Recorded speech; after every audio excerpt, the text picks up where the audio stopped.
Madame, Monsieur, bonjour, bon début du mois de juillet. Chez vous, il est temps de vous informer sur Kivu Morning Post. Voici le sommaire de l'actualité du jour. L'Alliance Fleuve Congo AFC M23 accuse les forces armées de la République démocratique du Congo FARDC d'avoir bombardé un avion civil transportant de l'aide humanitaire dans la région des Minembwe au sud Kivu. Le mouvement déplore des pertes en vies humaines lors de ces frappes aériennes. De leur côté, les forces armées de la République démocratique du Congo revendiquent avoir détruit un aéronef non identifié ayant violé l'espace aérien congolais vers une zone en conflit. Et la ministre des Affaires étrangères, Thérèse Kaikwamba, a remis au chef de l'État, Félix Tshisekedi, la copie originale de l'accord de paix signé à Washington avec le Rwanda, ainsi que la lettre de son homologue américain, Donald Trump, lors d'une rencontre au palais présidentiel lundi à Kinshasa. C'est tout pour le sommaire, madame, messieurs. Restez scotchés pour les détails.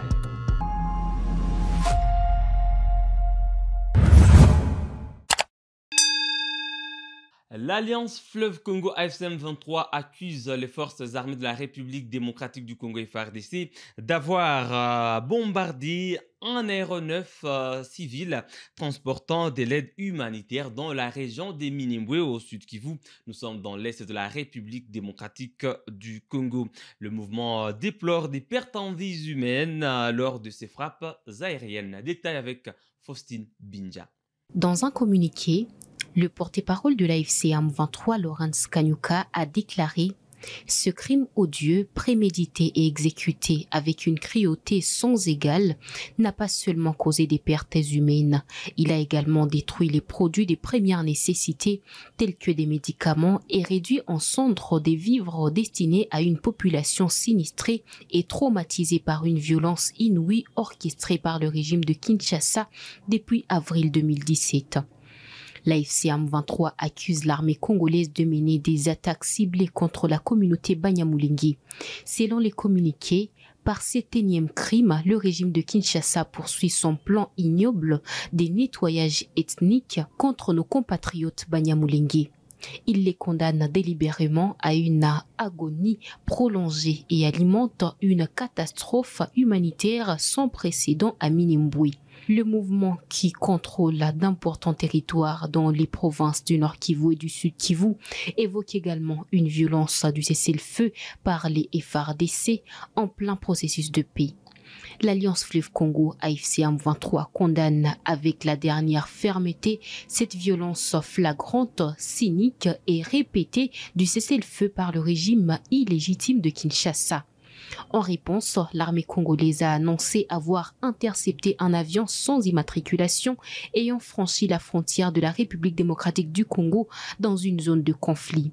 Dans un communiqué, le général-major Sylvain Ekenge, porte-parole des FARDC, a déclaré que les mesures avaient été prises pour garantir la sécurité de l'espace aérien congolais. L'appareil s'est dirigé vers une zone de conflit active.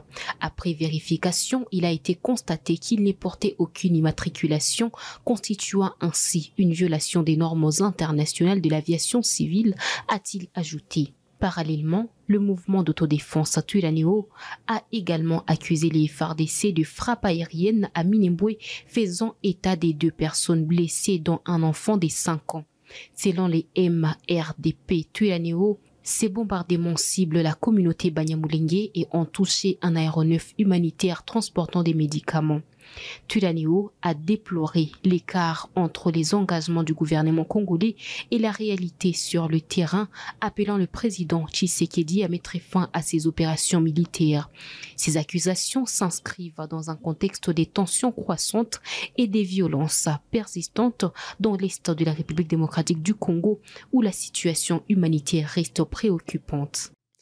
Le président Félix Tshisekedi a reçu lundi 30 juin 2025 la ministre des Affaires étrangères Thérèse Kaikwamba-Wagner venue des États-Unis d'Amérique pour lui faire un rapport sur la mission après la signature de l'accord avec le Rwanda. Suivez ici les détails.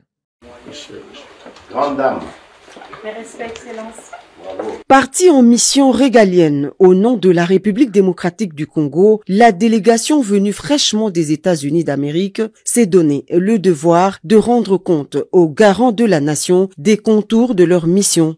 Le président de la République a reçu des mains de la ministre d'État aux Affaires étrangères la copie originale de l'accord de paix signé le vendredi 27 juin 2025 entre la République démocratique du Congo et le Rwanda sous les bons offices du président américain.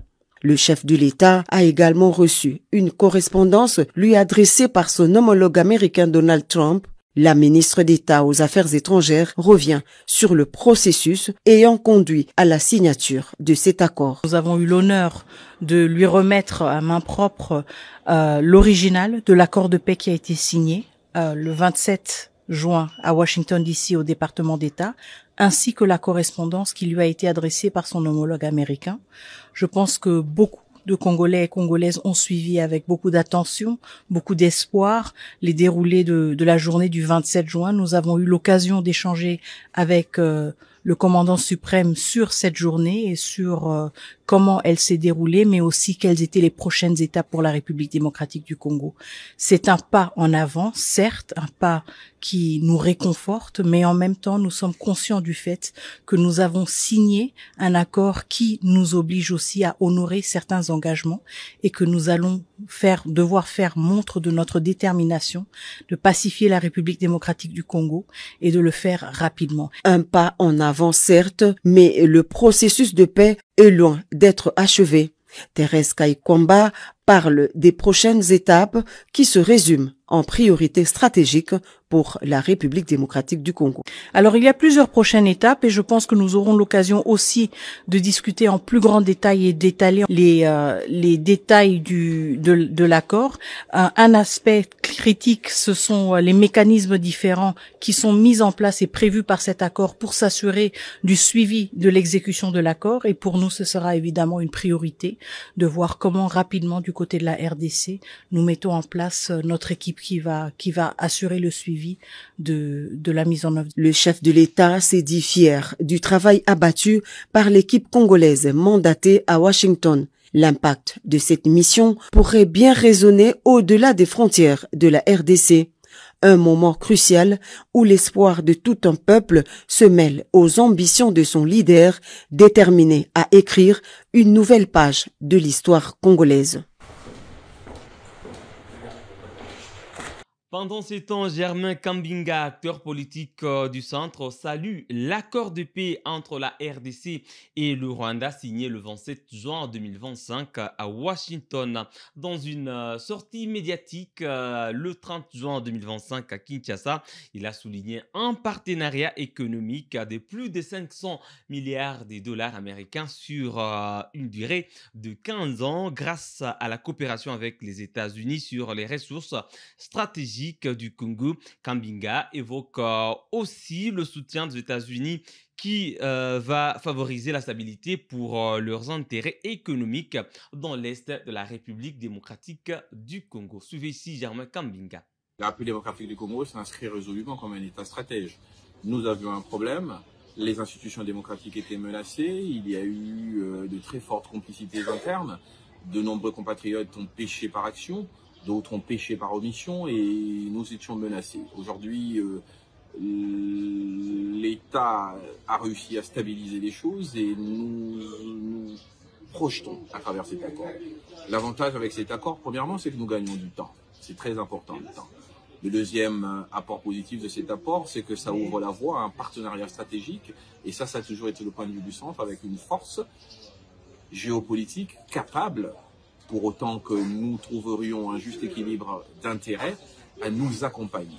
Il n'y a aucune trahison de notre point de vue. Le combat de Lumumba, c'était le combat du bien-être des Congolais. Et je suis assez conséquentialiste sur ce type d'approche et je pense que ce qui est important aujourd'hui, c'est de savoir nous allons vers où et nous allons vers quoi. Nous allons vers un partenariat économique qui va permettre plus de 500 milliards d'investissements sur 15 ans. Nous allons vers l'accompagnement d'une puissance géopolitique qui va s'imposer pour ses intérêts à lui sur la pacification de notre pays. Le Congo gagne. sur tous les plans.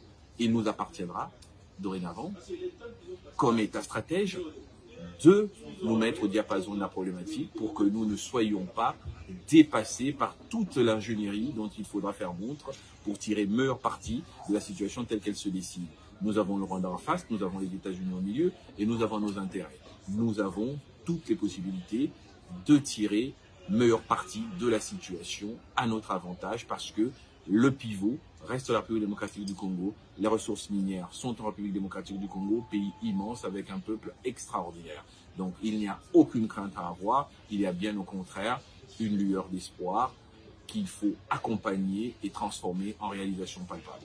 Et l'opposant politique Martin Fayulu a adressé un message à la nation congolaise à l'occasion du 65e anniversaire de la République démocratique du Congo. Il a évoqué plusieurs questions d'actualité, notamment l'accord signé entre la République démocratique du Congo et le Rwanda, affirmant que le pays peut se relever si l'on met les intérêts nationaux au-dessus des querelles personnelles. Martin Fayulu a appelé à répondre à l'appel de la patrie et a souligné le potentiel positif de l'accord de paix pour créer un apaisement durable dans l'est de la République démocratique du Congo en particulier et en République démocratique du Congo en général. Suivez ici Martin Fayulu Madidi. Nous faisons face à des agressions extérieures, mais cela ne peut en aucun cas nous exonérer de notre responsabilité première, protéger notre peuple. Nous sommes comptables de l'unité perdue, de la misère grandissante, de l'absence d'espoir. Mais il n'est pas trop tard. Le Congo peut se relever et il se relèvera si et seulement si nous choisissons de mettre le pays au-dessus de nos querelles. Comme le proclame notre hymne national, par les labeurs, nous bâtirons un pays plus beau qu'avant, dans la paix. Ce moment exige un sursaut. Il est temps de répondre à l'appel de la patrie, pas à celui des intérêts égoïstes. Notre Constitution, à son article 63, nous rappelle notre devoir sacré. Tout Congolais a les droits et les devoirs sacrés de défendre le pays et son intégrité territoriale en cas de menace ou d'agression extérieure. Cet appel dépasse aujourd'hui les cadres juridiques. C'est une exigence morale, un impératif historique. Alors que notre pays vient de signer un accord de paix sous la médiation des États-Unis, nous prenons acte de la dynamique positive qu'il peut enclencher. Cet accord, bien que perfectible, peut représenter une opportunité de faire taire les armes et de créer les conditions d'un apaisement durable. Pour autant, nous devons rester vigilants.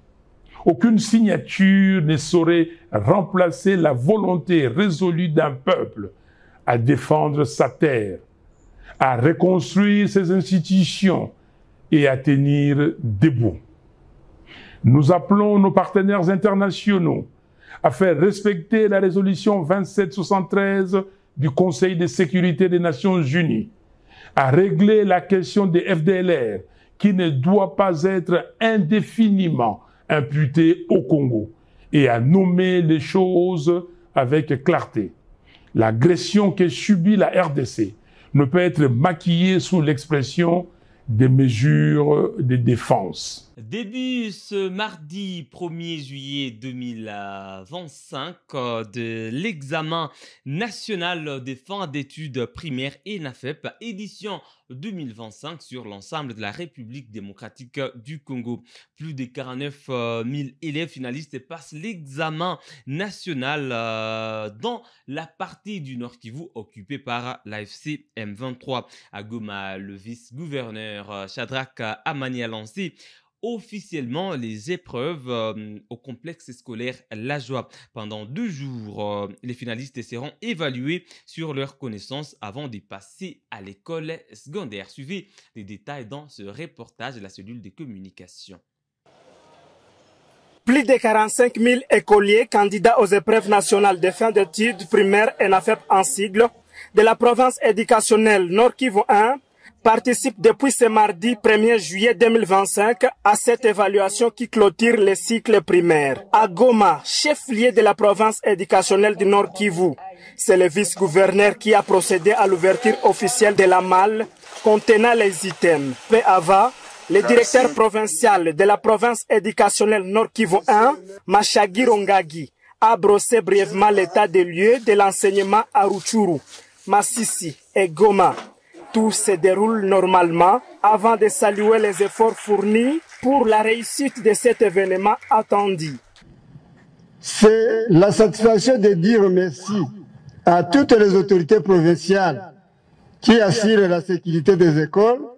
Ceci ouvre la route à la vie du citoyen congolais pour contribuer à son développement individuel et de la nation congolaise tout entière. Comme vous le savez tous, l'examen national des faits d'études primaires ENAFEP a comme objectif principal d'évaluer les connaissances et les compétences acquises par les écoliers à la fin du cycle primaire et déterminer leurs aptitudes à passer au niveau secondaire. Le vice-gouverneur Shadrach Amani Bahati a encouragé les écoliers et leur a souhaité bonne chance avant de procéder à l'ouverture officielle de la malle contenant cette épreuve. Le constat est généralement bien. Comme vous le savez, il fallait que l'autorité provinciale se rende compte de la manière dont ces épreuves sont en train de se dérouler sur le plan sécuritaire. Nous avons constaté qu'il n'y a rien comme problème et qu'au-delà de l'aspect sécuritaire, il fallait aussi encourager ces enfants parce que, comme vous le savez bien, ces enfants, c'est les Congo de demain et que donc nous avons l'obligation de les encourager pour que demain ou après-demain, nous ayons ceux-là qui vont nous remplacer. Accompagné du maire de la ville de Goma, du membre du cabinet du gouverneur de province, le bourgmestre de 2 communes et autres autorités scolaires, Shadrach Amani Bahati a procédé à la visite de quelques centres retenus pour la passation des examens qui vont durer 2 jours. Au moins 24 personnes ont été kidnappées la semaine dernière lors d'une incursion d'hommes armés à Elake dans la chefferie des Babila Bakwanza en territoire de Mambasa dans la province de l'Ituri dans l'est de la République démocratique du Congo. Selon la société civile locale, les victimes, tous des villageois, ont été enlevés par des rebelles islamistes de l'EDF, comme le témoigne ici Anissé Katavali, acteur de la société civile locale. Depuis qu'il y aurait incursion à Elake, dans la chefferie de Babila Bakwanza, 24 personnes auraient été portées disparues par les assaillants et après 2 jours, 4 femmes ont été libérées et restées avec seulement les hommes.